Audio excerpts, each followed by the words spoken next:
Hello everyone, welcome to another episode of Health Series on Unique Achiever channel. आजच्या एपिसोडमध्ये आम्ही diabetes याबद्दल चर्चा करणार आहोत. डायबिटीज हा एक दीर्घकालीन रोग आहे जो आपल्या आरोग्याबरोबर जीवनशैली, मानसिक आरोग्य आणि एकूणच आपल्या जीवनावर प्रभाव करतो. आज आमच्याबरोबर डॉक्टर सुविनय दामले सर उपस्थित आहेत. ते एक आयुर्वेदिक डॉक्टर आहे आणि गेल्या 20 वर्षांहून अधिक काळ ते प्रॅक्टिस करत आहेत. त्यांचा अनुभव आणि ज्ञान या चर्चेत खूप उपयोगी ठरणार आहे. नमस्कार सर. तुमचं खूप खूप स्वागत आहे. सर, भारत हा एक डायबिटीज प्रधान देश होत चालला आहे आणि ती संख्या वाढतच आहे. तर आयुर्वेद डायबिटीजला कसा पाहतो किंवा डायबिटीज म्हणजे नेमकं काय? डायबिटीज मध्ये आयुर्वेदाचा विचार थोडा वेगळा आहे. ॲलोपॅथी आणि आयुर्वेद या दोन वेगवेगळ्या शाखा आहेत आणि या शाखांप्रमाणे जर आपण अभ्यास केला तर त्याच्यात डायबिटीज आज ज्याला म्हटलं जातं तो डायबिटीज आणि आयुर्वेदात वर्णन केलेला मधुमेह याच्यात खूप फरक आहे. क्लिनिकल असेसमेंट आणि पॅथॉलॉजिकल असेसमेंट अशा दोन पद्धती आहेत तपासण्याच्या. क्लिनिकल असेसमेंट म्हणजे रुग्णाला त्रास काय होतो हे बघायचं आणि पॅथॉलॉजिकल असेसमेंट म्हणजे रिपोर्ट्स मध्ये काय साखर येते हे बघायचं. आयुर्वेदामध्ये डायबिटीज हा आजार म्हणजे प्रमेह, मधुमेह आपण त्याला म्हणतो व्यवहारात, हा आजार क्लेद म्हणजे अपचनजन्य आजार सांगितलेला आहे. चिकटपणा शरीरातला वाढला, डायजेशन मध्ये चिकटपणा जर साठून राहिला तर त्याचं रूपांतर प्रमेह, मधुमेहामध्ये होतं.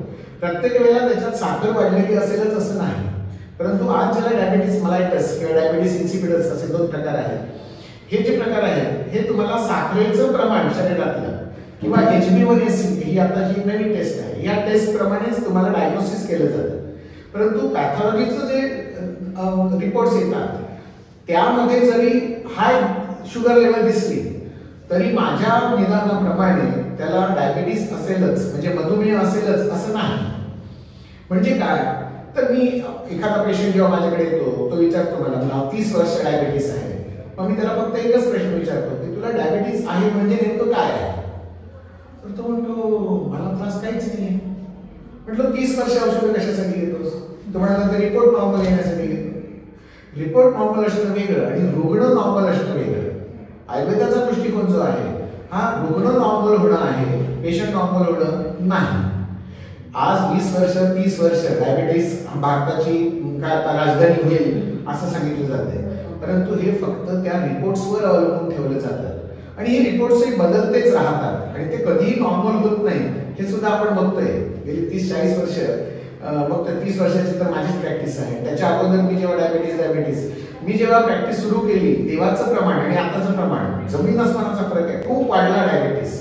याची कारण काय आहे? आजच्या ॲलोपॅथी प्रमाणे जर बघितलं तर सेडेंटरी लाईफ जे आहे, बसून काम जे आहे, स्क्रीन टाइम तुमचा वाढलेला आहे, व्यायाम काही करत नाही आणि नको तेवढं खातं आणि खातातनं पोषण जे व्हायला पाहिजे ते होत नाही.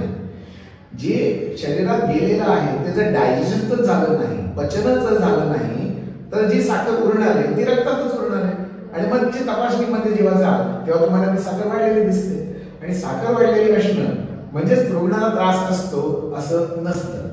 जे दिसत नाही ते नाही असं नाही असा तो सगळा प्रकार. सर, नॉर्मल डायबिटीज काय असते? डायबिटीज ही आता साखरेची तपासणी जर केली, आपण ॲलोपॅथी आणि आयुर्वेद दोघांचा विचार करून सांगतो. आम्ही जेव्हा शिकलो 30 वर्षापूर्वी तेव्हा डायबिटीसची नॉर्मल रेंज साखर तपासल्यानंतर किती पाहिजे तर फास्टिंग ब्लड शुगर जी होती ही आम्ही जेव्हा शिकलो तेव्हा 80-120 होती. 80 ते 120 या रेंजमध्ये होती. जागतिक आरोग्य संघटनेने ती आता ती कमी केली आणि 60-100 ला आणून ठेवली. म्हणजे आता 60 म्हणजे जिथे 80 पाहिजे तिथे 60 म्हणजे जिथे 120 पाहिजे तिथे 100. 20-20 चा फरक केल्यानंतर नंबर ऑफ पेशंट वाढले. म्हणजे ऑन पेपर कागदावर तुम्हाला शुगर वाढलेली दिसते पण प्रत्यक्षात पेशंटला त्रास काही आहे का? 200, 300, 400 पर्यंत सुद्धा साखर झाली तरी पेशंटला त्रास काहीच नसतो. क्लिनिकल असेसमेंट जास्ती महत्वाचं आहे असं त्या रिपोर्टवर पण खाली लिहिलेलं असतं. Please correlate clinically. What is clinically? तर तुला जो त्रास आहे तो त्रास काय आहे ऍज अ डॉक्टर म्हणून मी ठरवेन आणि मग तुला डायबिटीस आहे की नाही याचा लेबल मला लावता येऊ शकेल. केवळ रिपोर्ट मध्ये शुगर दिसते म्हणजे डायबिटीस नाही. आता मी आयुर्वेदानुसार मधुमेहाची लक्षणं काय आहेत ती मी तुम्हाला सांगतो. मधुमेहाचं लक्षण दिसलेला पेशंट मला माझ्या गेल्या 30-32 वर्षामध्ये एकही पेशंट दिसलेला नाही. Not a single one. काय लक्षण सांगितलंय? लक्षण असं सांगितलंय, मधुवत मूत्र प्रवृत्ती. पेशंटला मुताना जो त्रास असतो, वारंवार जावं लागतं, झोपमोड होते, रात्री 3-4 पेक्षा जास्त वेळ उठावं लागतं, किंवा फ्रिक्वेन्सी वाढते, प्रमाणात न वाढतं, तहान वाढते, पाण्याशी संबंधित असलेला आजार, लघवीतनं त्याच्या शरीरातला प्लेग जो आहे, न पचलेल्या अन्नाचा भाग जो आहे, तो सगळा शरीरातनं बाहेर काढला जातो. हा आजार मूळचा. आणि त्याची जी लघवी असते, मधुमेहाच्या रुग्णांची जी लघवी असते, ही लघवी मधाप्रमाणे जाड, मध म्हणजे मऊ, मधाप्रमाणे जाड, मधाप्रमाणे काळपट चॉकलेटी रंगाची, मधाप्रमाणे वास येणारी, मधाला जशा मुंग्या येऊ शकतात किंवा डास कीटक येतात तसे त्या लघवीला येऊन बसतात, असं असलं तरच मधुमेह. परंतु अशी लघवी मी आजपर्यंत एकाही पेशंटची बघितलेली नाही. मग माझ्या पेशंटला मी डायबिटीसचं औषध देतो का? नाही. जर तुम्हाला त्रासच काही नाही तर मी औषध कशाला देऊ? रिपोर्ट नॉर्मल येण्यासाठी आयुर्वेद काम करत नाही. तुम्ही आयुष्यभर औषधं घेत बसा, रिपोर्ट नॉर्मल होणार नाही, कारण त्या रिपोर्ट नॉर्मल करायचेच नाही. डायबिटीस इन्सिपिडस, डायबिटीस मलायटस ही जेव्हा तुम्हाला हाय लेवलला वाढत दाखवली जाते तेव्हा ती नॉर्मल करायचीच नसते. कसं असतं सांगू? डायबिटीस हा आजार पॅन्क्रियाज या अवयवाशी संबंधित असलेला आजार आहे. पॅन्क्रियाज हे इथे आहे, माझं बोट आता जिथे लागतंय इथे पॅन्क्रियाज आहे. आणि ह्या पॅन्क्रियाजमधून निर्माण होणारं इन्शुलिन 4 बोटांच्या पलीकडे असलेल्या कॉमन बाईल लिव्हर मधून येणारी एक नळी असते, तिथे येऊन ते आतमध्ये ते इन्शुलिन हॉर्मोन जे आहे ते सिक्रेट होतात. इथली नळी इथपर्यंत येऊन तिथे ते सिक्रेशन होत नाही, यालाच डायबिटीस म्हणतात. आज मला सांगा, गंगेचं पाणी गोदावरीला आणून सोडणाऱ्या नदी योजना आपल्या भारतात काम करू शकतात, मग इथलं इन्शुलिन तिथे यायला 4 बोटाचं अंतर आहे, इथलं इन्शुलिन इथे काही येऊ शकत नाही. ठरवलं तर येऊ शकतं, पण आणायचंच नाही असं जर ठरवलं तर तशा पद्धतीने प्रयोगच होणार नाही.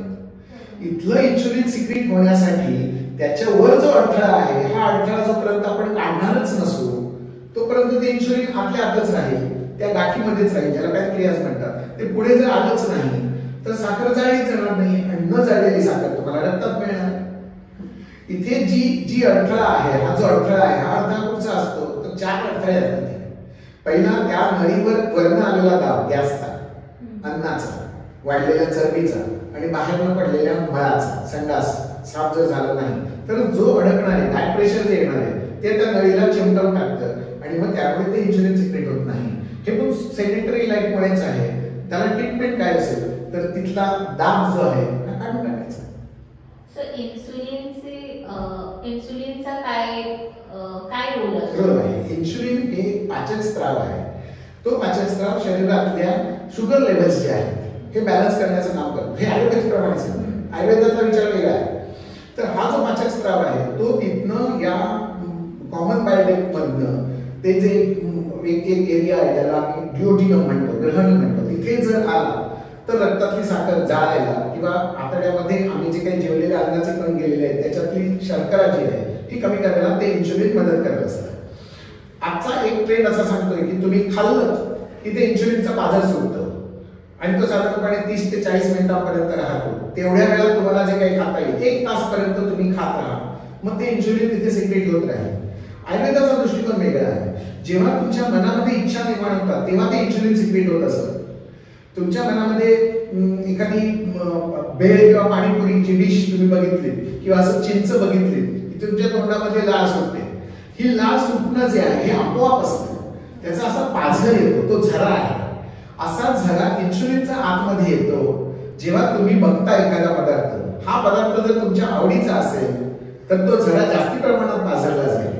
किंवा तुम्ही संकल्प केलेला आहे की आज मला लग्नाचं जेवण जेवायचं आहे, 30-32 प्रकारची डिश त्यांची असणार आहे, ती मला खायची आहे. ह्या तयारीने जेव्हा तुम्ही जाता तुमच्या संकल्पाने मेंदूला समजतं की आज हा एवढे पदार्थ खाणार आहे.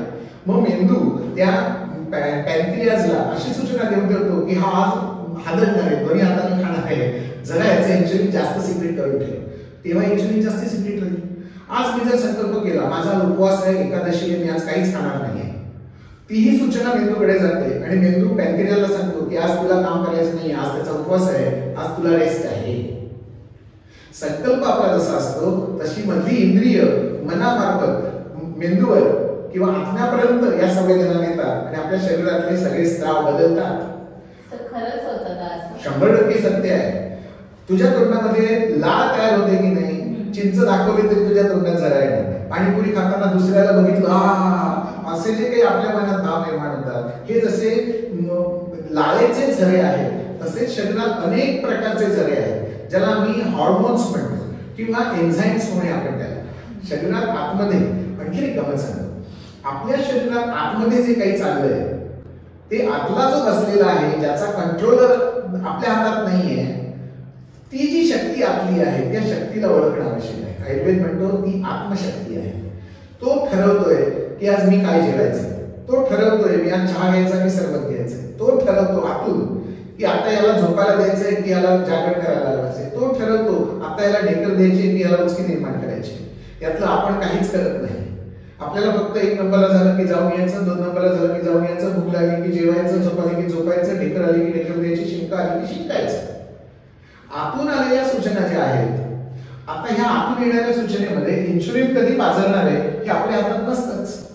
जे आपल्या हातात नाही त्याचा विचार करायचा नाही, मनसोक्त खायचं. हॅपीनेस महत्वाचा आहे. आपण जे जेवतो आणि सगळ्यात आनंद जास्ती कशात आहे माहितीये? खाण्यामध्ये आनंद जास्ती आहे. आम्ही जे काही सकाळपासून रात्रीपर्यंत पीट करतोय, पैसे मिळवतोय, कोणासाठी? चांगलं खाण्यासाठी, आपल्या पोटासाठी, डॉक्टरांच्या पोटासाठी नाही. त्यामुळे या पोटावर लोड येईल असं काही करू नका, की काहीच प्रॉब्लेम नाही. मग ते इन्शुलिन किती सिक्रेट होत आहे याच्यावर बाहेरनं कंट्रोल करण्याची आवश्यकताच नाही असं आयुर्वेद म्हणतं. सर, ही डायबिटीस होण्याचं मुख्य कारण काय आहे? कारण पूर्वीचं आत्ताचं प्रमाण आणि पूर्वीचं प्रमाण अगदी ॲलोपॅथी प्रमाणे बघूया. साखरेचं प्रमाण पहिल्यापेक्षा आता वाढलेलं दिसतंय. त्या रिपोर्ट्स मध्ये सगळे झोल आहेत, हा भाग वेगळा. परंतु तेही आपण खरं धरलं तरी आज सेडेंटरी लाईफ आहे. बसून काम करणं, लोळून काम करणं, लॅपवर टॉप घेऊन काम करणं, हे जे काही सगळं चाललंय त्यामुळे व्यायामच होत नाही. पूर्वीच्या काळी भारतातल्या लोकांचा, मी भारताचा विचार करतोय, भारतातल्या लोकांचा इतका सुंदर व्यायाम होता. सकाळी पाणी असं ओढून काढायचं, ते पाणी डोक्यावर घ्यायचं, कमरेवर एक घागर घ्यायची. आता ही जी कमरेवर घागर घेणं आहे ना, त्याने तुमचं पोट दाबलं जात आहे. पोट दाबलं गेलं की आतडी दाबली जात आहे. तिथेच पॅनक्रियाज आहे, ते पॅनक्रियाज पण दाबले जात आहे. लिंबातनं रस काढायचा असेल तर ते लिंबू सुद्धा स्क्वीज करावं लागतं. आणि हे जर पिळलं गेलं, बाहेरून पिळलं गेलं तरी आपलं सिक्रेशन होणार नाही. मग त्या पॅनक्रियाजवर जर मी अशी घागर कमरेवर घेऊन जर चाललो तर माझ्या पोटावर जो दाब येतोय त्यामुळे डायबिटीस होतच नव्हता.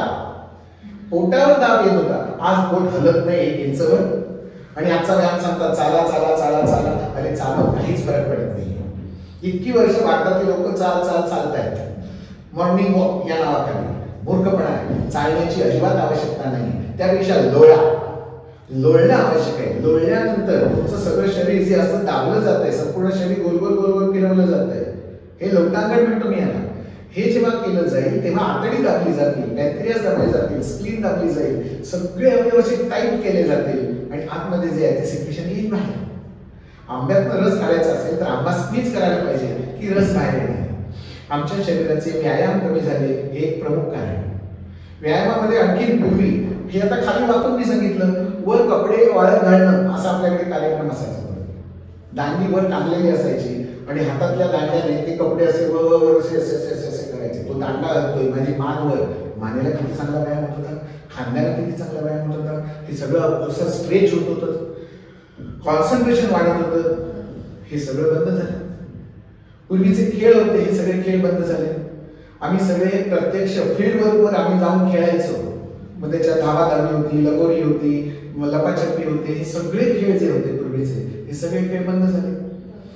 बायकांच्या फुगड्या होत्या, झिम्मा होता, फेर आहे, गोफ आहे, लाटणं गाठणं काही आहे, हे जे काही सगळे प्रकार आहेत, ह्या सगळ्या पिंगा आहेत, ह्या सगळं शरीर असं गोल फिरत होतं, सर्क्युलर मोशन होती त्याला. आता हे सगळं बंद झालं आणि म्हणून शुगर वाढते किंवा डायबिटीस वाढते.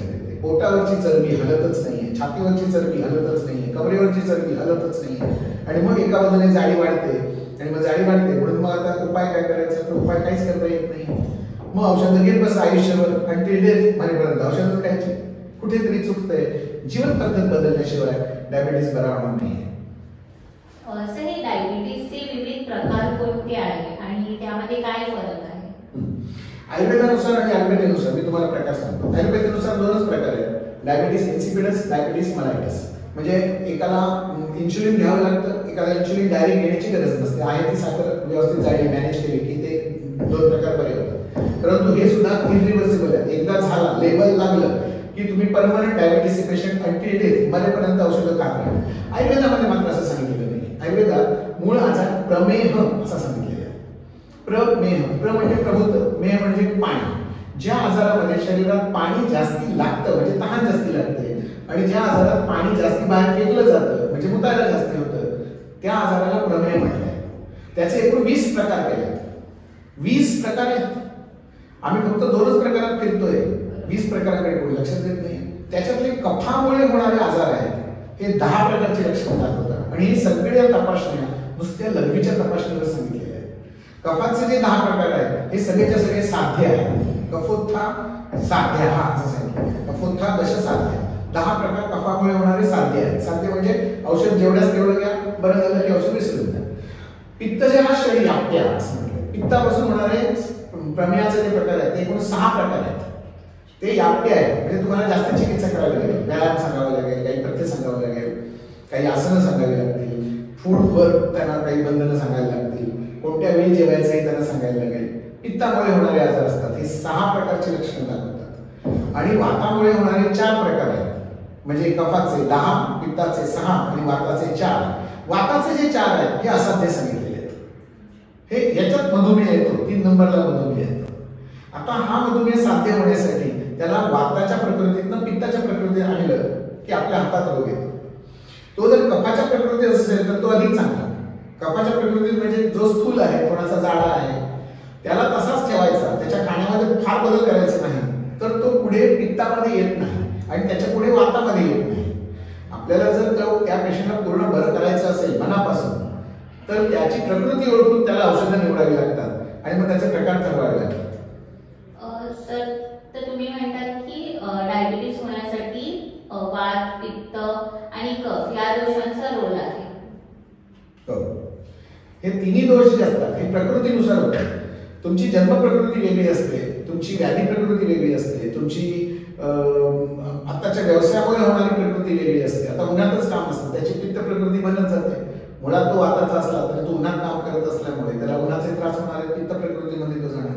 त्यामुळे तुमचं वर्क ऑफ नेचर काय आहे, तुम्ही कुठे आहात, एसी मध्ये बसलाय, पंख्याखाली बसलाय, सेडेंटरी आहेत का की मुवमेंट आहे, फील्ड वर्क तुम्हाला आहे का, टेन्शन किती आहे, मनावरचा ताण किती आहे, या सगळ्या गोष्टींचा विचार करून आपल्याला तो प्रमेयाचा प्रकार निवडावा लागणार.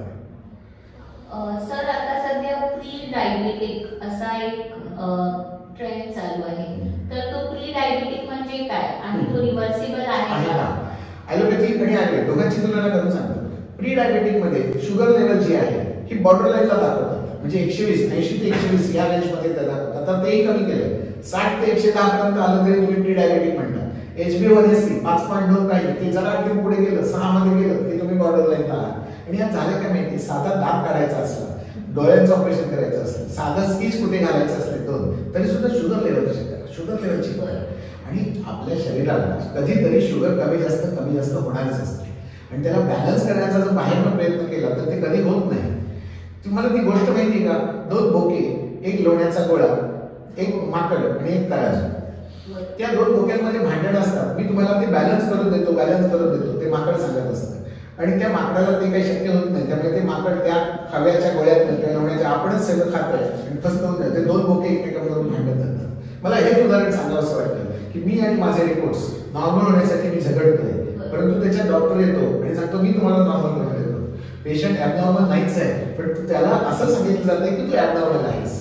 त्यामुळे त्या रिपोर्ट्सवर प्री डायबेटिक कंडिशन रिपोर्ट्स मध्ये न ओळखता लेबलच लावू नका, म्हणजे जास्त फायदा नाही. आयुर्वेदामध्ये एक सूत्र सांगितलं, ज्यांना डायबिटीस होण्याची शक्यता आहे, एक संस्कृत मध्ये सूत्र सांगितलं, कोणाकोणाला डायबिटीस होऊ शकतो भविष्यामध्ये. 10 कंडिशन सांगितले. आस्यासुखम, स्वप्नसुखम, दधिनी, ग्राम्योदक, अनुपरसः, पयांसी, नवान्न पानम, गुडवैकृतम च, प्रमेय हेतु, कफकृच्च सर्व. या 2 ओळींमध्ये कोणाकोणाला डायबिटीस भविष्यात होऊ शकतो त्याची यादी दिलेली आहे. मी त्या संस्कृत शब्दांचे पटकन अर्थ सांगतो. आस्था सुखम, ज्याला आसन हे सुख वाटतं, लोळत राहावंसं वाटतं, बसून राहावंसं वाटतं, काही हालचाल करू नये, अरे तो रिमोट जरा दे माझ्या हातात आणि या रिमोटचं बटन तूच दाबले जरा, एवढा जर आळस असेल तर त्याने समजावं मला 100% डायबिटीस होणार आहे.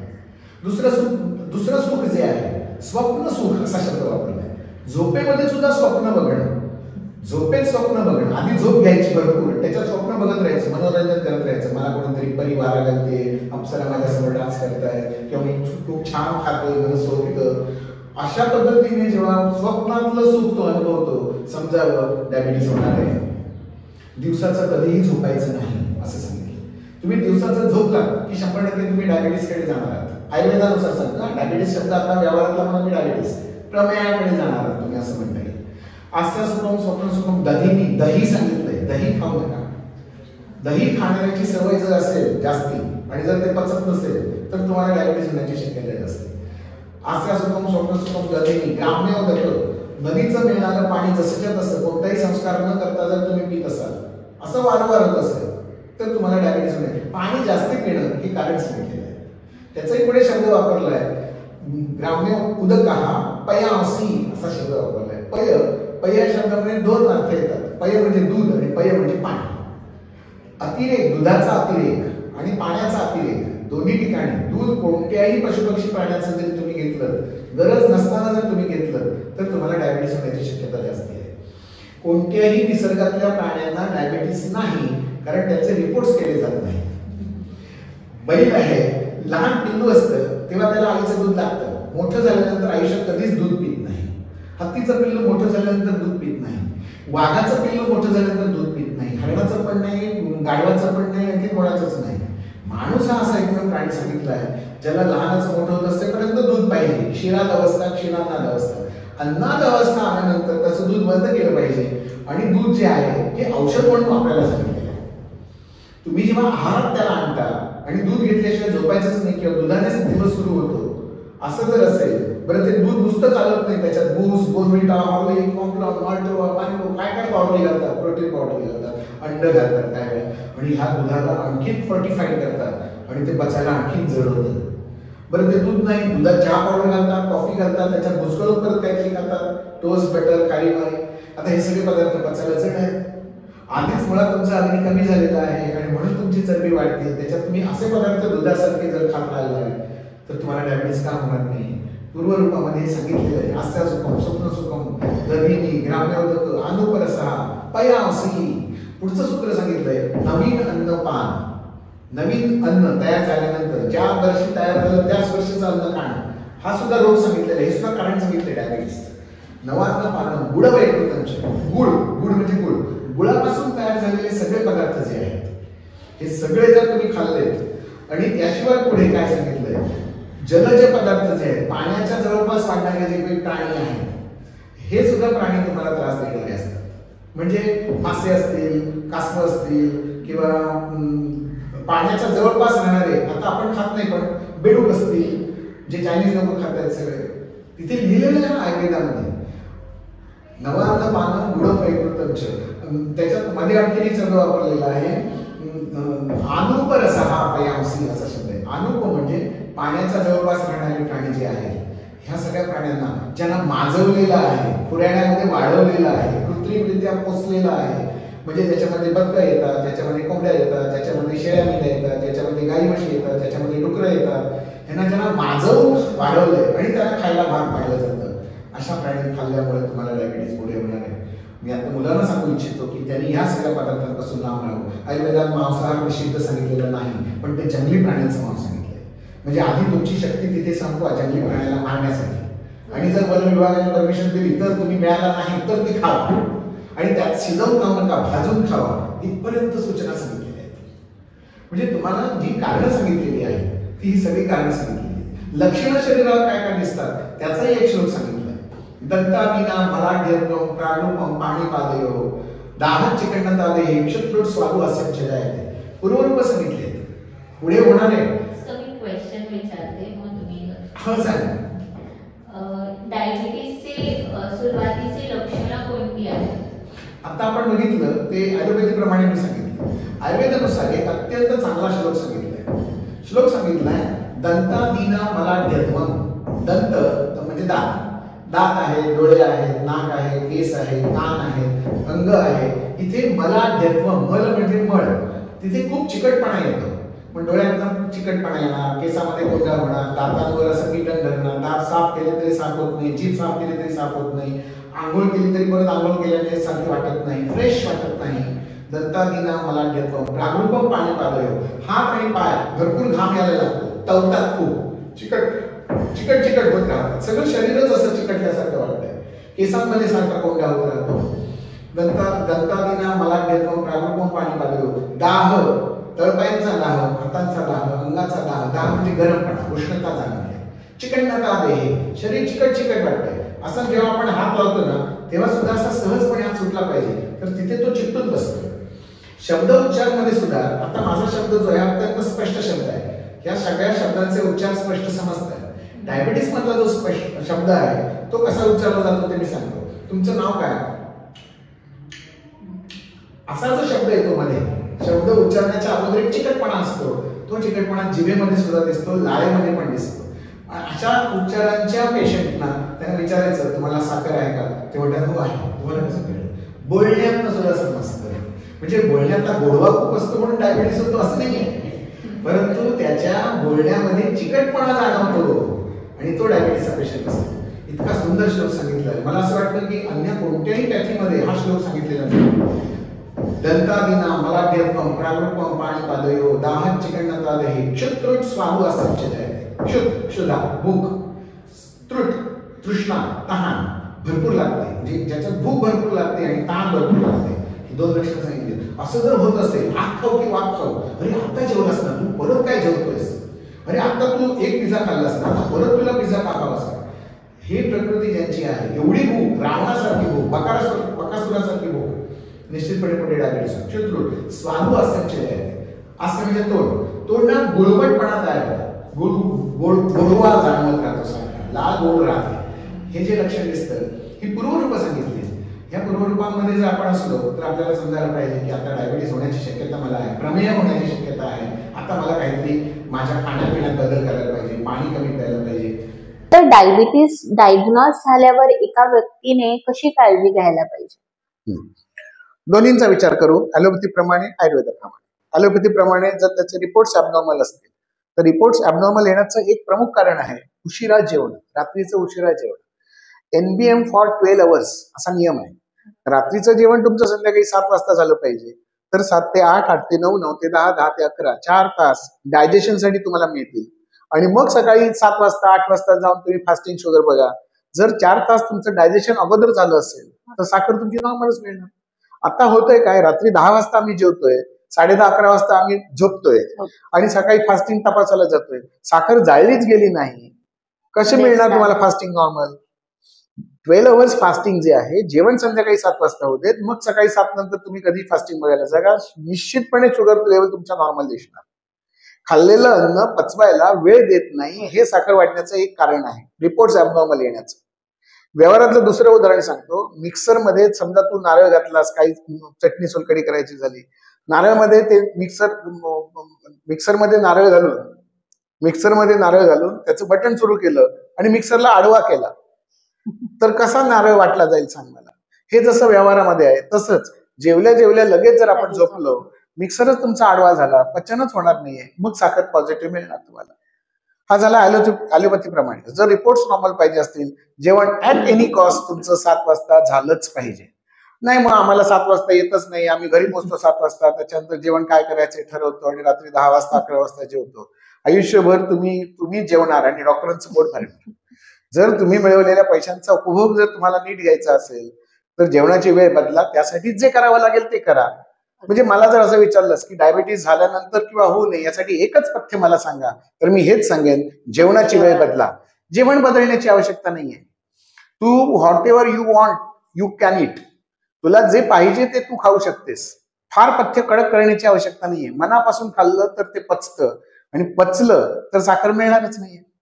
प्रॉब्लेम इथेच आहे की तुम्ही खाल्लेलं पचत नाही आणि परत वरण खाता आणि मग साखर तुम्हाला मिळणारच आहे. आता त्यांनी साखर शोधून काढली, असे आणखीनही काही घटक ते पुढे शोधून काढणार आहेत. रक्तामधलं कोलेस्ट्रॉल त्यांनी तसं शोधून काढलं, ट्रायग्लिसराईड तसं शोधून काढलं. तुम्ही जेवढ्या तपासण्या जास्तीत करणार तेवढे रोग तुम्हाला जास्तीत जास्त मिळणार. या तपासण्यांच्या फंदात न पडलेलं बरं. हा ऍलोपॅथीचा विचार सांगितला. आयुर्वेदात समजा कळलं की त्याला प्रमेह आहे. त्याची लक्षणं काय आहेत? 2 लक्षणं प्रमुख आहेत, प्रभूत आविल मूत्रता आणि नक्त मूत्रता. संस्कृत मधले शब्द सांगितले, मी मराठीतला अर्थ सांगतो. प्रभूत म्हणजे जास्ती वेळा लघवीला जावं लागणं, पहिलं लक्षण. दुसरं, लघवीच्या जागेला कात्रे पडणं, चरे पडणं, खाज येणं, जखमा बऱ्या न होणं, हे दुसरं लक्षण. आणि तिसरं लक्षण, भरपूर प्रमाणात भूक लागणं आणि भरपूर प्रमाणात तहान लागणं.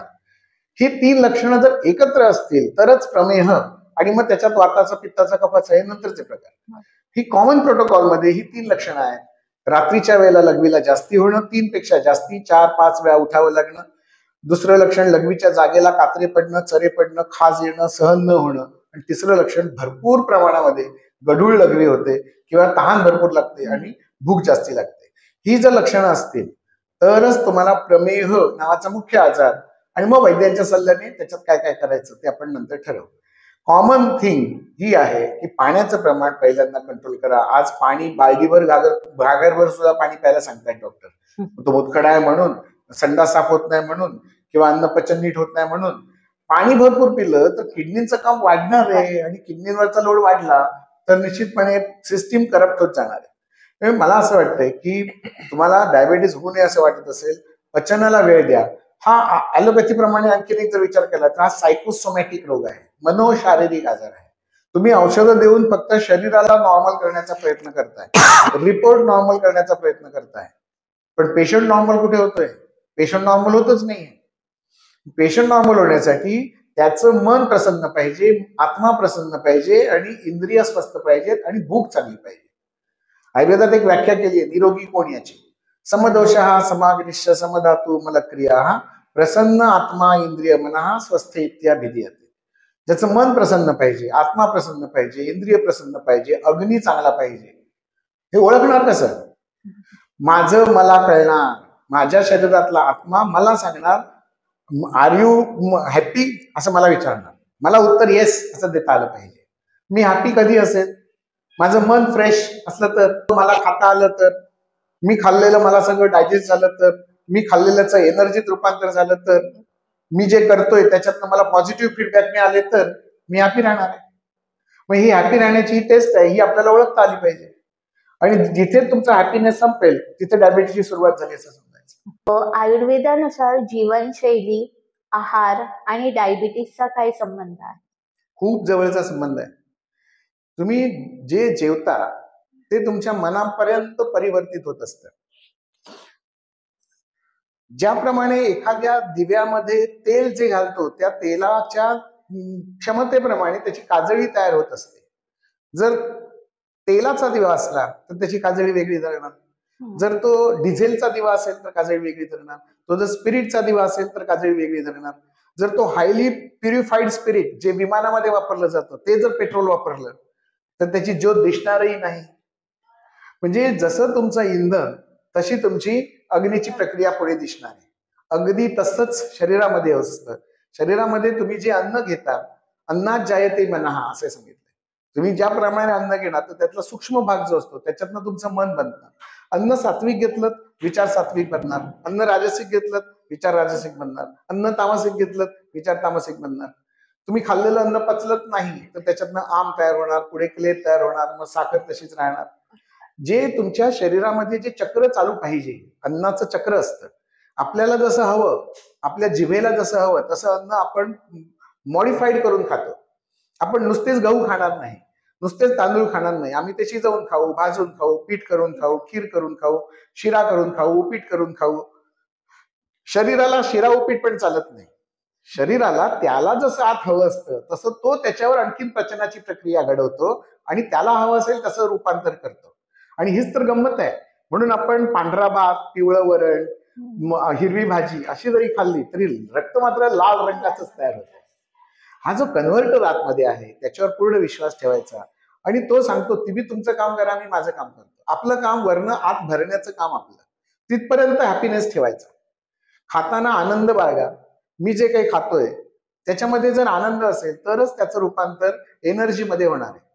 समोर तुमच्या छान ताट वाढलेलं आहे, पण ते मीठ म्हणजे रक्तदाब, ते लोणचं म्हणजे ऍसिडिटी, ते चणे म्हणजे गॅस, तो भात म्हणजे शुगर, आणि ते तूप म्हणजे कोलेस्ट्रॉल, असंच जर तुमच्या मनात यायला लागलं तर तुमचं भरलेलं ताट सुद्धा तुम्हाला जेवता येणार नाही.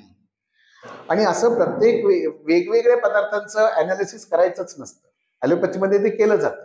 150 ग्रॅम भात घेतला तर तुमच्या किती कॅलरीज वाढतील, 150 ग्रॅम डाळ घेतली तर किती कॅलरीज वाढतील, असं जे मोजमाप आहे हे मुळात चुकीचं आहे. आता सगळ्या कॅलरीज वाईज जर माझं वजन 70 असेल तर माझ्या शरीरात किती कॅलरीज जायला पाहिजे हे ॲलोपॅथीमध्ये सांगितलेलं आहे. त्यांचे डायटिशियन सांगतात की तुम्ही एवढ्या ग्रॅमची भाकरी घ्या, एवढ्या ग्रॅमचा भात जेवा. मी असं जर सांगितलं की सगळं जेवण एकत्र करा, तुम्हाला जे लागणार आहे ते कॅलरी वाईज वजन माप घेऊन, आणि ते एका मिक्सरमध्ये ओतायचं. किती पाणी लागतं? 1 लिटर पाणी. ते पाणी त्याच्यात ओतायचं, मिक्सर फिरवायचा, आणि त्याचं जे काही एक मटेरियल तयार होईल ते स्ट्रॉ टाकून प्यायचं. ह्याला जेवण म्हणता येईल का सांग मला? नाही म्हणता येणार. जेवणामध्ये जी चवींमधली विविधता आहे ती तुम्हाला आनंद देणारी असते. तुम्हाला जर पापड खायचा असेल तर तो पापडातला आनंद तुम्ही तुमच्या कानाने ऐकता.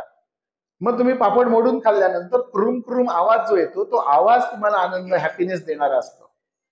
हाच पापड जर 4 दिवसापूर्वी तळून ठेवलेला आणि मऊ झालेला असेल, तो असा मोडावा लागतोय. तेवढाच पापड कॅलरीज तेवढ्याच देईल, पण आनंद वेगळा असेल. आयुर्वेद या आनंदाचा विचार जास्ती करतो ॲलोपॅथीपेक्षा. आणि म्हणून मला असं वाटतं की रिश्ते में हम ॲलोपॅथी वालों के बाप लगते हैं. नाम है भारतीय सभ्यता, भारतीय संस्कृती, भारतीय आहार पद्धत. ही जी भारतातली आहार पद्धत आहे ही जगात कुठेही नाही. भारतामध्ये जेवणामध्ये जेवढी विविधता आहे तेवढी जगात कुठेही नाही. आमच्या जेवणामध्ये गोवन फूड मध्ये लक्षात घ्या, गोवन फूड इतकं क्वालिटेटिव्ह आहे आणि वेल बॅलन्स्ड आहे. जेव्हा तुम्हाला राईस खायचा आहे आणि फिश करी घ्यायची, फिश करी बनवत असताना त्याच्यामध्ये हळद वापरलीच जाते. हळद असताना त्याच्यावर तिरफळ घातलंच जातं. सोलकढी असलीच पाहिजे. म्हणजे डाळ, राईस आणि सोलकढी हे कॉम्बिनेशन जे आहे हे तुम्हाला 1 नंबरचं जेवण होईल. मग तिथे भात म्हणजे शुगर असा विचार करायचा नाही. तुम्हाला इडली खायची आहे, इडली खा. त्याच्यावर 2च पदार्थ, सांबार आणि चटणी. तुम्हाला समजा आंबोळी खायची आहे तर आंबोळी, चटणी आणि नारळाचा रस. घावणे खायचे तरी पदार्थ तेच 3. बिर्याणी खायची, मग बिर्याणी, कांद्याची कोशिंबीर आणि पापड, 3च पदार्थ ठेवायचे. भाकरी केली तर त्याच्याबरोबर झुणका आणि भजी, 3च पदार्थ करायचे. मोदक केले तर त्याच्यावर तुपाची वाटी आणि नारळाचा रस, 3च पदार्थ करायचे. पुरणपोळी खायची असेल 6 पुरणपोळ्या खा, त्याच्याबरोबर कटाची आमटी आणि तुपाची वाटी, हे 2 पदार्थच ठेवायचे. 3 पदार्थांचं जेवण करा, पोटभर जेवा. काय जेवता हे महत्वाचं नाहीये. कोणत्या भावनेने जेवता ती भावना महत्वाची आहे. कोणत्या वेळेला जेवता ती वेळ महत्वाची आहे. आणखीन एक सूत्र आयुर्वेदात सांगितलंय, दुष्य देशम बलम कालम वयम प्रकृती मनलाहा सत्वम सात्म्यम तथा आहारम अवस्थाश्च पृथक्वेदा. हा प्रत्येकाची आवड निवड वेगळी राहणार आहे. आणि या अवस्थेनुसार तुला जे आवडतं ते तू खा, मला जे आवडतं ते मी खाईन. आणखीन दुसरा कोण माणूस आहे आपल्या बरोबर तिसरा, त्याला जे हवं असेल त्याला ती खाऊ देत. आता तुला गोड आवडत नाहीये, नको खाऊस. तुला कडू आवडते का? हो आवडतं. मग कारल्याची भाजी तू खाऊ शकतेस. पण जर एखाद्याला कारल्याची भाजी आवडतच नाहीये आणि जबरदस्तीने त्याला खायला घातली तर त्याचं पित्त 100% वाढणार. पण जर तुला कारल्याची भाजी आवडते आणि जर तू खाल्लीस तर तुझ्यावर काहीही परिणाम भिन्न होणार नाही. तू कारल्याची भाजी सहज पचवून टाकशील. पण मी वेल कॅल्क्युलेटेड, माझं वजन 70 किलो आहे, किती कारलं किती खाल्लं तर त्याचा ग्लायसेमिक इंडेक्स किती आहे, किती ग्रॅम खाल्लं तर किती शुगर डाऊन होते, याचं अनालिसिस करून जर मी खाल्लं तर माझी शुगर कमी झालेली दिसेल. मला आनंद पाहिजे. आणि आनंद मिळवण्यासाठी जेवताना मन प्रसन्न पाहिजे. जेवताना डॉक्टरला आठवायचं नाही, काय खातो हे बघायचं, शांतपणे जेवायचं आणि जेवून झाल्यानंतर काय खाल्लं हे विसरून जायचं. विसरून जाण्याची कला पाहिजे. तुम्ही विसरून गेलात ना की तुम्हाला सहजपणे पचून जातं. नाहीतर मग ते काल मी वडा खाल्ला ना तो जरा त्रास देतो, मग काल ती इडली खाल्ली म्हणून जळजळतं. मग तुमच्या पुढे दुसऱ्याने इडली खाताना किंवा वडा खाताना बघितलं तरी तुमच्या पोटात दुखणार किंवा जळजळणार. तीच गोष्ट साखरेची आहे. तुम्हाला जिलबी पाहिजे, गुलाबजाम पाहिजे, खा, मनसोक्त खा, काहीच प्रॉब्लेम नाही. पहिला पचू देत मग दुसरा खा. एकाच वेळेला जिलबी आणि गुलाबजाम एकाच वेळेला खाऊ नका. हा प्रॉब्लेम आहे. आमच्याकडे पूर्वी जिलबी खाण्यासाठी ताक वापरलं जायचं, मठ्ठा म्हणायचं त्याला. जिलबी आणि मठ्ठा हे कॉम्बिनेशन मध्ये होतं. आज या हॉटेलमध्ये गेलात तुम्ही किंवा या लग्नांच्या पार्टीमध्ये जिलबी बरोबर रबडी देतात. बरोबर. आता हे दोन्ही पदार्थ पचायला जड आहेत. जिलबी बरोबर रबडी हे आमचं कॉम्बिनेशनच नाहीये, हे त्या कॅटरिंग वाल्यांनी आणलेलं फॅड आहे त्यांचं रबडी खपण्यासाठी. आता रबडी आणि ताक यांच्या क्वालिटीमध्ये फरक आहे हो.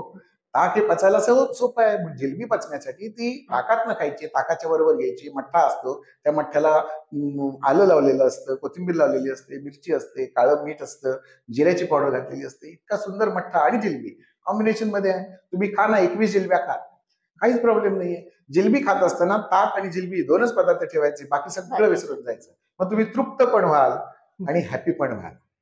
जेवणातली पथ्य जी आहेत, 4 पथ्य सांगतो. तुम्हाला आवडतं ते खा, तुम्हाला पचत असेल तर ते खा, तुमच्या आई वडिलांनी खाल्लं असेल तरच ते तुम्ही खा, आणि तुम्ही जिथे राहता तिथे जवळपास जर मिळत असेल तरच ते तुमच्यासाठी. आपण आता कोकणात राहणारी मंडळी आहोत. आमच्याकडे नारळ हा अविभाज्य अंग आहे आपल्या जेवणामधलं. मग ते खोबरं वर्ण असू देत, नाही तर नारळाचं काढलेलं तेल असू देत, जेवणामध्ये खोबरेल तेल आपल्या असलंच पाहिजे. भात हे आमचं प्रमुख अन्न आहे. भाताला नावं ठेवण्याची आवश्यकता नाही. गहू हे आमचं मुख्य अन्न नाहीये. तांदूळ आणि तांदळाची भाकरी, तांदळाची आंबोळी, तांदळाचे घावणे, तांदळाचं थालीपीठ, जे काही तुम्हाला करायचं ते तांदळापासून, किंवा नाचणी आहे आपल्याकडे, नाचणी खाऊ शकतो. कारण गोवा, कोकण, महाराष्ट्र इथे सगळ्या कोस्टल रिजन जो आहे इथे गहू होतच नाहीये. मग गहू जर खाल्लात तुम्ही तर शुगर तुमची वाढणार, कारण त्या गव्हामध्ये जे गुणधर्म आहेत हे कफाला वाढवणारे आहेत. आणि मी आधी एक श्लोक सांगितला, कफकृच्च सर्वम, त्याच्यामध्ये गहू आहेत.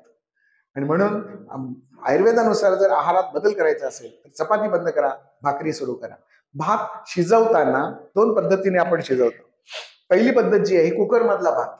कुकर मधला भात 100% जाडी वाढवतो. कुकर मधला भात 100% चरबी वाढवतो. कुकर मधला भात 100% क्लेद वाढवतो. कुकर मधला भात 100% शुगर वाढवतो. पण तांदूळ तेच आहेत, थोडेसे भाजून पेज काढून जर भात केलात, पाणी जर काढून टाकलं, त्याला वाळवणीचा भात म्हणतो.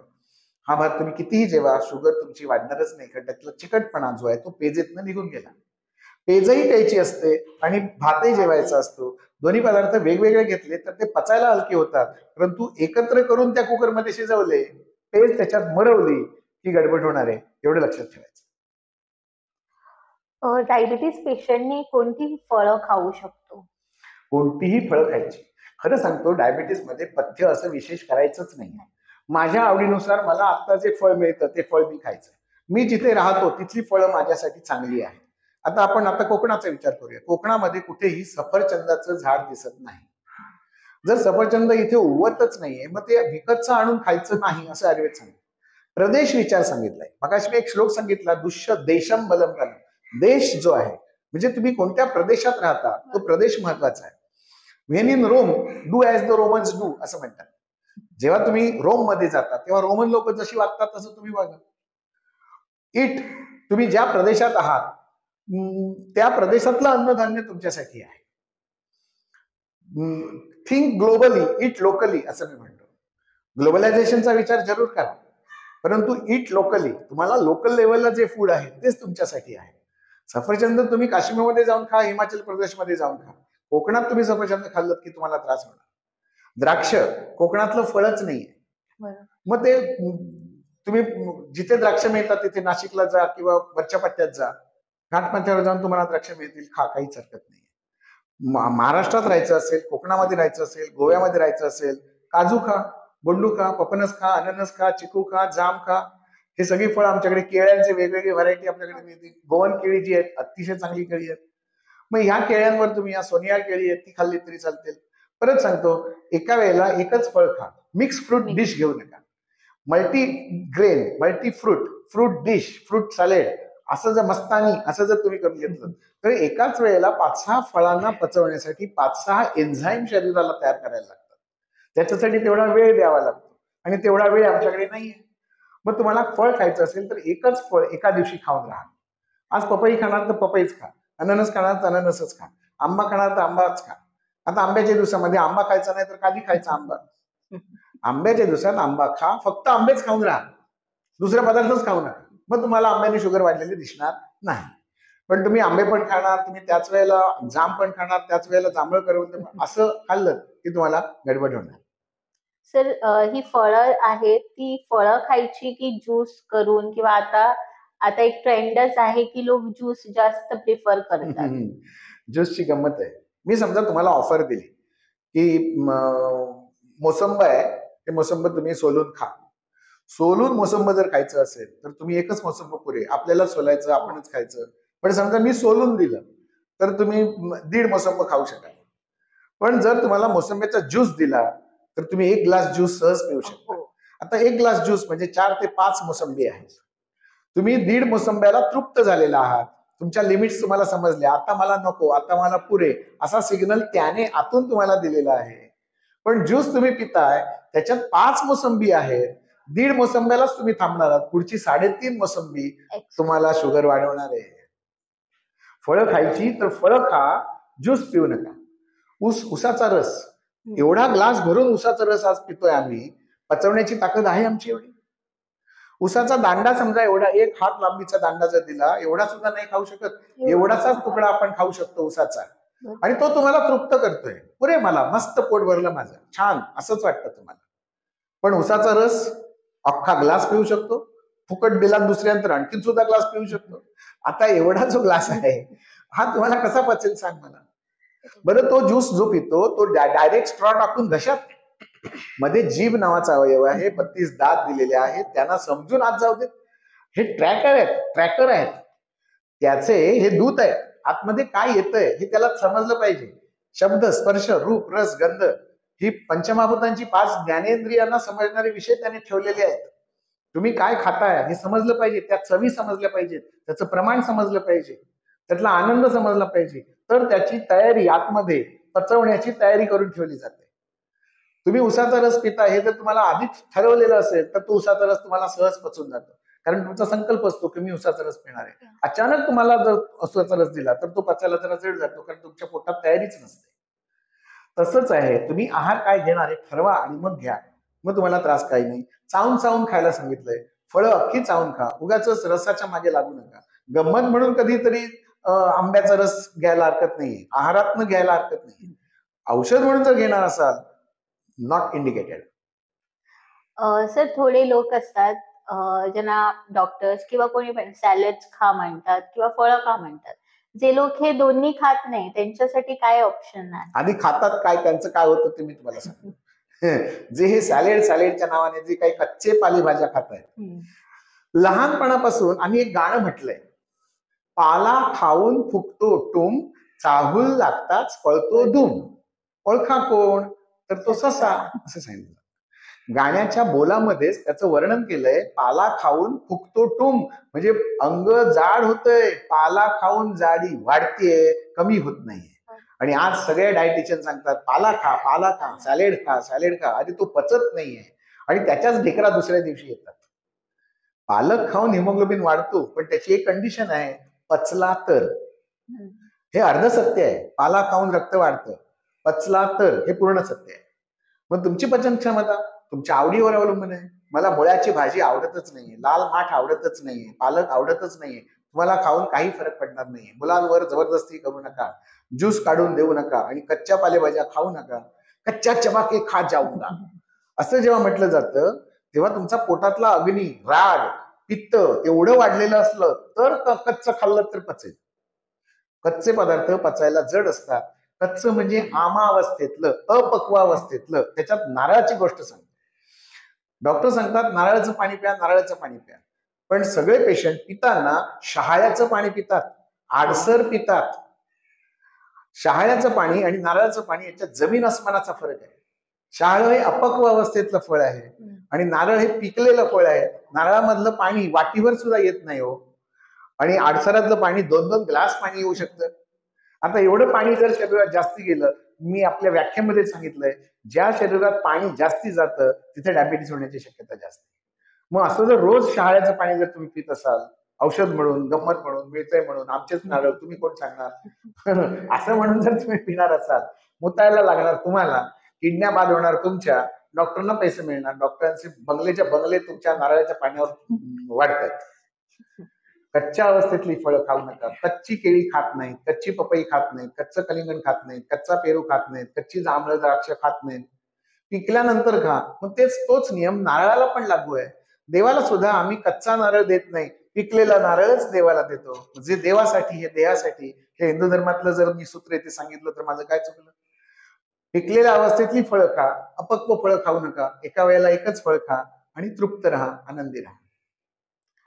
सर, आजकाल लोक तेल बंद करतात आणि घी खातात, तर हे कितपत बरोबर आहे? तेल आणि तूप या दोन गोष्टींचे गुणधर्म आयुर्वेदात वेगवेगळे सांगितलेत आणि ह्या दोन्ही गोष्टी शरीराला आवश्यकच आहेत. भारतामध्ये राहणारा कटिबंध, आपण उष्ण कटिबंधामध्ये येतो, समशीतोष्ण कटिबंधामध्ये येतो. तेल आणि तूप दोन्ही गोष्टी आवश्यक आहे. आयुर्वेदानुसार तेल हे वाताच्या रोगांवर काम करतं आणि तूप हे पित्ताच्या रोगांवर काम करतं. ज्यांना ऍसिडिटी आहे, सारखं सारखं जळजळतंय, डायजेशन नीट नाहीये, किंवा आग झाल्यासारखी वाटते, पायाची आग होते, डोक्याची आग होते, राग येतोय, डोळे लाल होत आहेत, हे सगळं जी लक्षणं आहे पित्ताची लक्षणं. त्यांनी जेवणामध्ये तूप ठेवा. 1 चमचा तूप सकाळी, 1 चमचा तूप दुपारी, 1 चमचा तूप संध्याकाळच्या जेवणात आणि रात्री झोपताना पुन्हा तूप. याच्याबरोबर साखर किंवा गुळ खाल्ली तरीही चालेल. तूप हे पित्तासाठी काम करणार आहे. आणि मग तेल कधी वापरायचं? तेल वापरताना वात ज्यांना आहे त्यांनी तेलाचा वापर जास्ती करा. वाताचे 80 आजार सांगितलेले आहेत. मग अगदी पायाला भेगा पडतात तिथपासून केस गळण्यापर्यंत आणि मधल्या सगळ्या वेदना आणि अंगाला आलेली सूज किंवा अंग बारीक होणं, अंग खरखरीत होणं किंवा शरीर फुगल्यासारखं वाटणं, सगळी वाताची लक्षणं आहेत. ते वैद्यांचा सल्ला घेतला तर तुम्हाला आपलं शरीर वाताचं आहे काय समजू शकतं. बाहेरनं तेल लावा आणि पोटातही तेल घ्या. आपण जिथे राहतो त्या जमिनीतलं तेल आपल्या शरीरासाठी योग्य आहे. कोकणामधला विचार केला तर तीळ तेल, शेंग तेल, उत्तम नारळाचं तेल. बाहेरनं पण लावा, कानात घाला, डोळ्याला लावा, डोक्यावर घाला, बिंबीत घाला, पायात, सगळीकडे तेल तेल तेल झालं पाहिजे. ज्या पदार्थांना आपण भाजून घेतो त्याच्यावर आपण तेल घालून घेतो आणि जे पदार्थ आपण शिजवले जातात त्याच्यात तूप घालून घेतो. वरण शिजवलं जातं त्याच्यात तूप घाला, भात शिजवला जातो त्याच्यावर तूप घाला, शिरा, गोड शिरा सत्यनारायणाचा तयार करून झाला त्याच्यावर तूप घाला, पुरण शिजलं त्याच्यावर तूप घाला, शिजलेल्या पदार्थांवर तूप, खीर तयार झाली त्याच्यावर तूप घाला आणि भाजलेल्या पदार्थांवर तेल घालायचं. चपाती भाजून झाली त्याच्यावर तेल, भाकरी भाजून झाली त्याच्यावर तेल, लसणाची चटणी कोरडी आहे त्याच्यावर तेल. भाजलेल्या पदार्थांवर तेल, शिजवलेल्या पदार्थांवर तूप. तेल तूप तुमच्या प्रकृतीनुसार तुम्हाला आवडतंय तसं घ्या. फक्त तूप खातानाचा नियम एवढाच, ते तूप गावठी गाईचं असावं. आणि गाय गावठी म्हणजे जिच्या पाठीवर वशिंड आहे, ही भारतीय बनावटीची गाय, तिचं दूध चांगलं आहे. जर्सी गाईचं, ऑस्ट्रिन गाईचं, हायब्रिड गाईचं दूध घेऊ नका. त्यापेक्षा म्हशी परवडल्या. म्हशींचं घेतलं वेगवेगळं तरी चालेल, पण जर्सी गाईंच्या मागे लागू नका. ते A1 प्रकारचं मिल्क आहे. A2 प्रकारचं मिल्क जे आहे हे आयुर्वेदानुसार चांगलं सांगितलेलं आहे. त्याची तुलना आपण जर करून बघितली, त्याचे गुणधर्म जर बघितले तर खूप जमीन अस्मानाचा फरक आहे. त्यामुळे दुधाचा वापर करताना गाईचं दूध आणि गाय ही गावठीच असावी एवढं जरी घेतलं तरी चालेल. तूप कोणाचंही चालेल, गाईचं चालेल किंवा म्हशीचं चालेल. पण बाजारात विकत मिळणारं जे तूप आहे ते नुसत्या ब्रँड नेमवर जाऊ नका. घरी तूप तयार करा, अधिक चांगलं. नाहीतर बाजारातनं लोणी आणा आणि त्याचं तूप तयार करा, ते बेस्ट. डायबिटीस योग्यरित्या नियंत्रण न केल्यामुळे कोणत्या ऑर्गन्सवर प्रभाव पडतो? 3 प्रमुख अवयव जे असतात ते डॅमेज होतात. तुम्ही जर साखरेला नियंत्रित ठेवलं नाही तर ऍलोपॅथी प्रमाणे आणि आयुर्वेदानुसार तुम्ही पाण्यावर जर कंट्रोल केला नाही तर तिन्ही अवयव डॅमेज होणार आहेत. लिव्हर, किडनी आणि डोळे. ऍलोपॅथीची औषधं घेऊन लिव्हर, किडनी आणि डोळे जास्ती खराब होतात. म्हणजे ऍलोपॅथीच्या औषधात रोगापेक्षा औषधं जास्ती खतरनाक आहेत. कारण ती औषधं जाऊन आतमध्ये राहतात, ती तेवढ्या प्रमाणात बाहेर येत नाहीत, कारण तुमच्या शरीराकडनं तेवढा व्यायाम होत नाही. एक्सक्रिशन जे व्हायला पाहिजे ते जर झालं नाही तर ह्या टर्शियरी रक्तवाहिन्या ज्या आहेत सगळ्यात शेवटच्या, तिथे जाऊन हे सगळे औषधं जी आहेत तिथे ब्लॉक निर्माण करतात. मग मुतखडा होणं, हृदयातलं कोलेस्ट्रॉल वाढणं किंवा मोतीबिंदू होणं, लवकर वयापेक्षा लवकर अल्झायमर होणं, हे सगळे आजार जे आहेत ही त्या औषधांचे दुष्परिणाम आहेत. आयुर्वेदातली औषधं जी आहेत ही वैद्याच्या सल्ल्यानेच घ्यायची असतात. आयुर्वेदाच्या औषधांना साईड इफेक्ट असतो का? हो, असतो. ज्या औषधांना इफेक्ट आहे त्या औषधांना साईड इफेक्ट असणारच आहे. त्यामुळे मला तोही विचार करायला लागेल. इफेक्ट आणि साईड इफेक्टचा विचार वैद्य आणि तुमची प्रकृती त्या दोघांवर सोडून द्या. ते सांगतील ते मान्य, असंच मी सांगेन. बिंदास्त राहा, खाण्यापिण्याची हायगाय काय करू नका. एन्जॉय करा, enjoy your life, enjoy your food, enjoy your travel, enjoy your work. तुम्ही प्रेम करा तुमच्या व्यवसायावर, नावं ठेवू नका. मग मला ते दुसऱ्या मजल्यावर चढावं लागतं, माझ्याकडे एसीच असतो, मला तिथे धुळीत काम करायला लागतं. Don't argue. तुम्ही तिथे ती परिस्थिती जी आहे ती तुम्ही बदलू शकणार नाही, त्याला तुम्हाला ऍडजस्ट व्हायला पाहिजे, तिथे हॅपीनेस निर्माण करा. नाहीतर तुम्ही ती बिल्डिंग बघितली तरी अरे बापरे आता झालं, मला बहुतेक अलर्जी होणार, असं समजून जेव्हा तुम्ही काम करत जाल तुम्हाला कामातलाही आनंद संपेल आणि परिणामही शून्यच दिसणार. सर, पंचकर्मा जो आहे तो डायबिटीज कंट्रोल करण्यासाठी कसा उपयोगी? चांगला वापर करता येऊ शकतो. पंचकर्माने जे ब्लॉकेजेस असतात ते सगळे निघून जातात. मी म्हटलं पॅनक्रियाज मधनं निर्माण होणारे इन्सुलिन कॉमन बाईल डक्ट मधनं तुमच्या डिओडिनम मध्ये येण्यासाठी जो आवश्यक पोर्शन आहे तो शुद्ध होण्यासाठी पहिल्यांदा वमन घ्या, त्याच्यानंतर विरेचन घ्या, त्याच्यानंतर बस्ती करा, रक्तमोक्षण करा, नस्य करा. ही 5 कर्म जर केले तर शरीर आतनं डिटॉक्स व्हायला मदत होते. डिटॉक्स शब्द आजचा फेमस शब्द म्हणून मी वापरला. पंचकर्माने काय होतं, डिटॉक्सच होतं बॉडी शरीराच्या सेल लेवलला. आयुर्वेदामध्ये शाखागत दोष असं म्हटलेलं आहे आणि कोष्ठगत दोष, इथे दोन्ही जे दोष आहेत हे स्रोतसातनं बाहेर आणून टाकणं एवढं काम शरीर करतंय. शरीराला स्टिम्युलेशन द्यायचं आणि आतमध्ये नको असलेलं बाहेर काढायचं, बाहेर येत असलेल्याला मदत करायची, यालाच पंचकर्म म्हणतात. ताणाताणी करून पंचकर्म एका दिवशी 5 कर्म करण्याची आवश्यकता नसते. एका दिवशी एक कर्म, त्याचा परिणाम दिसायला 15 दिवस, त्याच्यानंतर पुढचं कर्म. शरीर तुम्हाला सांगतं की मला आता कुठून बाहेर काढायचंय, शरीरातनं बाहेर कुठे दोष काढायचे. उलटी झाली उलटी करा, जुलाब होत आहेत होऊ देत, नाक साफ करायचे साफ करा. हे जे ट्रॅक आहेत हे क्लिअर ठेवा आणि शरीराला मदत करा. विरोधात जाऊ नका. उलटी होत असेल तर अडवू नका, नाकातनं शेंबूड येत असेल तर अडवू नका, तू येऊ देत. आता काय झालं माहितीये, पित्त झालं, ऍसिडिटी झाली, खा गोळ्या आणि ते पित्त दाबून ठेवा. नाकात सर्दी खाली येते, खा ॲलर्जीची गोळी आणि ती सर्दी दाबून ठेव. हे जे काही सगळं झालेलं आहे मग याच्यातनं पुढे शीतपित्त किंवा अर्टिकेरिया यासारखे आजार होतात. डायबिटीस तर आहेतच, उष्णता बाहेर पडते, मग उष्णतेचे फोड पण येतात, पायावर काळ्या रंगाचे डाग पडतात, अंगाला सेवरकडे येत जातात, अंगाची आग होते. हे पुढचे साईड इफेक्ट्स आहेत, ते त्या रोगाचे पण असतात आणि औषधांचे पण असतात. असं आयुर्वेदिक ट्रीटमेंट जो पेशंट घेतो त्यांच्यात सुधारणा दिसण्यासाठी किती वेळ लागतो? 3 महिने. आता मी मतदान केल्यानंतर माझ्या हाताला काळ्या रंगाची शाई लागली. आता ही शाई मी मागच्या मतदानाला, लोकसभेच्या मतदानाची शाई मी जपून ठेवलेली. म्हणजे हे बोट मी जवळजवळ मी क्लोज करून ठेवलेलं, ते त्याच्यावरची शाई जाऊ नये यासाठी मी काळजी घेतली. माझ्या असं लक्षात आलं की या शाईचा हा जो शेवटचा स्पॉट दिसतोय तो नखातनं पुढे पुढे पुढे पुढे पुढे पुढे पुढे येत जायला 3 महिन्याचा कालावधी. 3 महिन्यानंतर माझ्या असं लक्षात आलं की माझ्या नखावरची काळी शाई पूर्णपणे गायब झालेली होती. नख वाढत जाऊन ती गायब झालेली होती. म्हणजे माझ्या शरीरातल्या नखासारखी घट्ट पेशी शरीरातनं बाहेर जायला 3 महिन्याचा कालावधी लागतो. तोच नियम शरीरातल्या इच अँड एव्हरी पार्टिकल, शरीरातले जे अवयव आहेत, केसांमध्ये सुद्धा 3 महिन्यानंतर पहिला केस नसतो, तो गेलेला असतो, त्याच्या खाली दुसरा केस उगवलेला असतो. हृदय सुद्धा तसंच आहे, फुफ्फुस सुद्धा तसंच आहे, मेंदू सुद्धा तसंच आहे. पहिल्या पेशी जातात आणि खालनं नवीन पेशी येत असतात. तुम्ही हे जे काही टेक्निक आहे 3 महिन्यामध्ये मग तुमच्या शरीरातले विचार, तुमच्या मनातले विचार आणि शरीरातल्या पेशी या बदलावायला 3 महिन्याचा कालावधी लागतो. तेवढं जर तुम्ही दिलात तर तुमच्या शरीरात आमूलाग्र बदल दिसायला सुरुवात होते. आयुर्वेदिक उपचारमध्ये एक्सरसाइज आणि स्ट्रेस मॅनेजमेंट याचं काय महत्व आहे? अत्यंत चांगलं महत्व आहे आणि ह्या दोन्ही गोष्टी एकाच वेळेला साध्य होऊ शकतात. योगासनांमध्ये, प्राणायाम करण्यामध्ये, ओंकार साधनेमध्ये. तुम्ही एकाच वेळेला एक्सरसाइज पण करा आणि रिलॅक्सेशन पण घ्या. म्हणजे कसं मी तुम्हाला अगदी साधी सिंपल ट्रिक सांगतो. श्वास इनहेल, श्वास घ्या, deep breathe in and breathe out. इथे थांबू नका. याच्या पुढे शरीराला रिलॅक्स करा, म्हणजे स्ट्रेस पण निघून जाईल. नुसतं ब्रीदिंग एक्सरसाइज नाहीये, हा रिलॅक्सेशनचं टेक्निक आहे. Breathe in, hold it for some time, breathe out slowly and relax. Now breathe in, hold it for some time, breathe out slowly, relax. हा पूर्ण प्राणायाम आहे. जेव्हा तुम्ही सगळ्या each and every muscle of your body तुला loose करता आला पाहिजे आणि हे जे लूजनेस तुम्हाला मिळतो याच्यातनं शरीराला मधले अडथळे दूर करायला तेवढा वेळ मिळतो. मनाला शरीराशी बांधून घेणं यालाच योग असं म्हणतात. बाबा रामदेवांनी जी आता आम्हाला योगासनं शिकवलेली आहेत ती पण करायला पाहिजेत. आयुर्वेदामध्ये 2 व्यायाम आपल्या ग्रंथांमध्ये दिसतात. चरकाचार्यांनी कुंडलिकावत भ्रमण नावाचं एक आसन सांगितलेलं आहे, ज्याला आपण आज गोल फिरणं म्हणतो, प्रदक्षिणा म्हणतो, आणि लोटांगण, एक व्हर्टिकल आणि एक हॉरिझॉन्टल. ह्या दोन्ही प्रक्रियेमध्ये तुमच्या शरीराला घुसळलं जातं. दह्यामध्ये रवी घातली आणि रवी अशी जर घुसळली उजवीकडनं डावीकडे डावीकडनं उजवीकडे, तर ही जी घुसळण्याची जी प्रक्रिया आहे, ह्या घुसळण्यामधनं त्या दह्यातलं फॅट वर तरंगायला लागतं.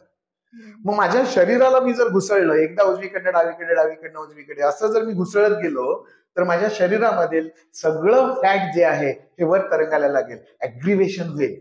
जसं ते मंथन आहे दह्यामध्ये, तसंच या शरीर रूपी रवीला शरीरातले आतमध्ये साठलेले दोष बाहेर काढण्यासाठी मंथन या प्रक्रियेत न्यायचं, याला प्रदक्षिण असं म्हणतात.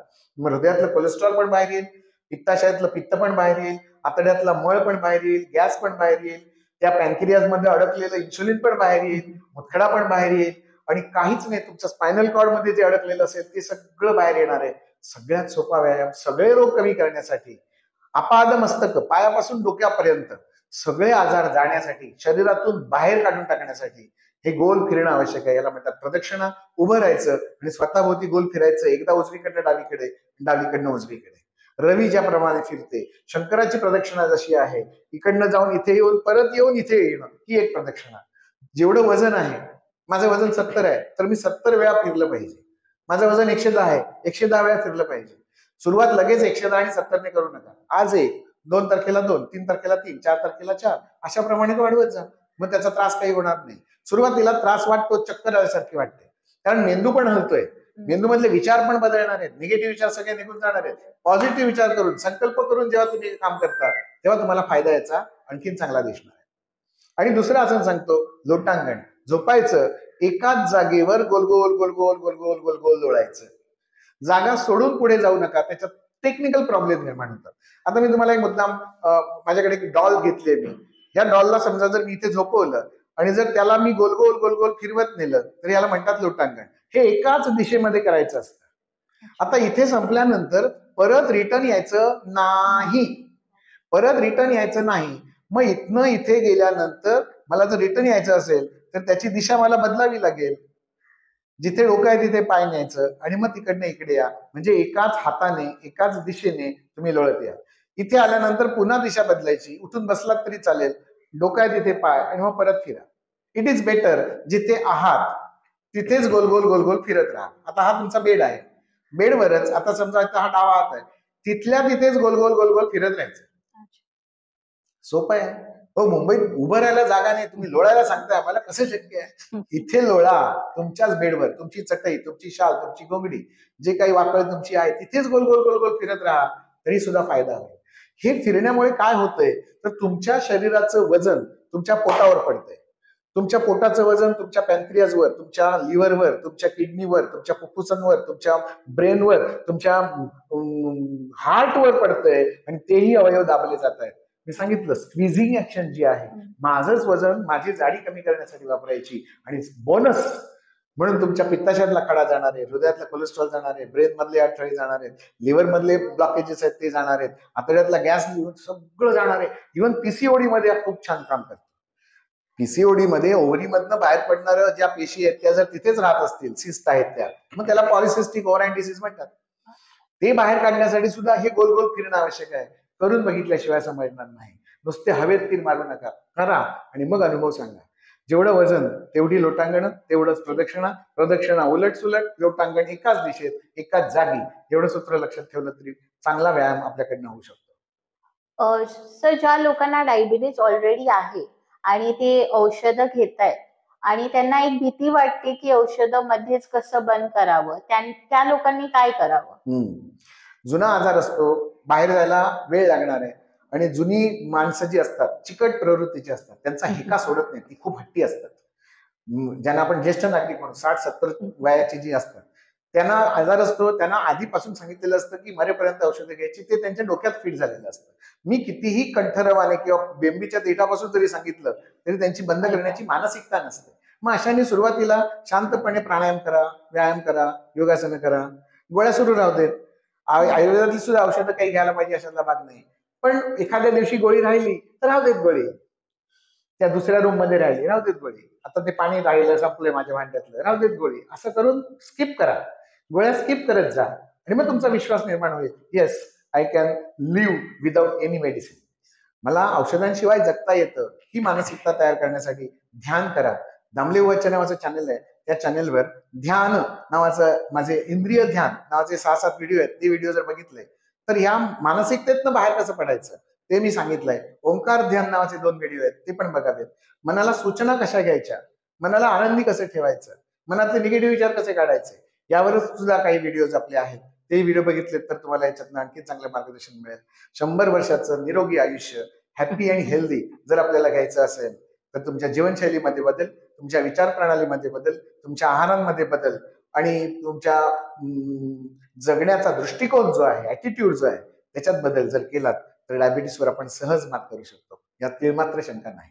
सर, तुम्ही आता उल्लेख केला की तुमचं दामले वॉच म्हणून एक चॅनल आहे, तर ह्या चॅनल बद्दल थोडीशी माहिती द्या. दामले वॉच हे चॅनल जे आहे हे गेली 3-4 वर्ष आमचं सुरू आहे आणि आपण 6-7 मिनिटांचे छोटे छोटे व्हिडिओ आहेत. 650 व्हिडिओ आजपर्यंत अपलोड झालेले आहेत. आयुर्वेदातल्या छोट्या, तुम्हाला जी शंका वाटते, पथ्य काय करावं, आंघोळ कधी करावी, थंड पाणी घ्यायचं की गरम पाणी घ्यायचं, केस वाढण्यासाठी काय उपाय, पायाला भेगा पडतात, पोटात दुखतंय, कॅन्सर आहे, सगळ्या आजारांवर आपण माहिती सांगितली. सामान्य भाषेत समजेल अशी 650 पेक्षा जास्ती त्याचे व्हिडिओज आज आहेत. काही काही व्हिडिओ तर 60-70 लाख जणांनी बघितलेले आहेत आणि याच्या व्ह्युअर्सची संख्या सांगितली तर मलाच आश्चर्य वाटतं. आजपर्यंत याचे 5,86,000 व्ह्यूज आहेत, एवढे फॉलोअर्स आहेत. आयुर्वेदाच्या एखाद्या चॅनेलला मराठी माध्यमामध्ये, फक्त मराठी माध्यमामध्ये 5,86,000 व्ह्युअर्स मिळणं हेच आयुर्वेदाचे महत्व सांगणारं आहे. समाजाला आयुर्वेद हवा आहे, तो त्यांच्यासमोर त्यांना समजणाऱ्या भाषेत जर प्रेझेंट केला तर तो त्यांना निश्चितपणे त्यांचं जीवन पद्धती बदलतात. त्याच्या कमेंट्स जर वाचल्या, नुसते व्हिडिओ ऐकू नका, त्याच्या खाली ज्या कमेंट्स आहेत त्या वाचा. त्या कमेंट्समध्ये त्या लोकांना आलेले अनुभव त्यांनी शेअर केलेले आहेत.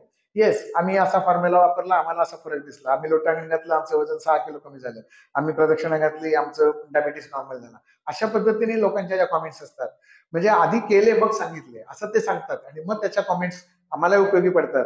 म्हणजे दामले वॉचचे चॅनल बघायला ज्यांनी अजून बघितलं नसेल त्यांनी जरूर बघायला हरकत नाही. सर, आजच्या या एपिसोड मध्ये तुम्ही आम्हाला खूप चांगली माहिती दिली, त्याबद्दल तुमचं खूप धन्यवाद. धन्यवाद.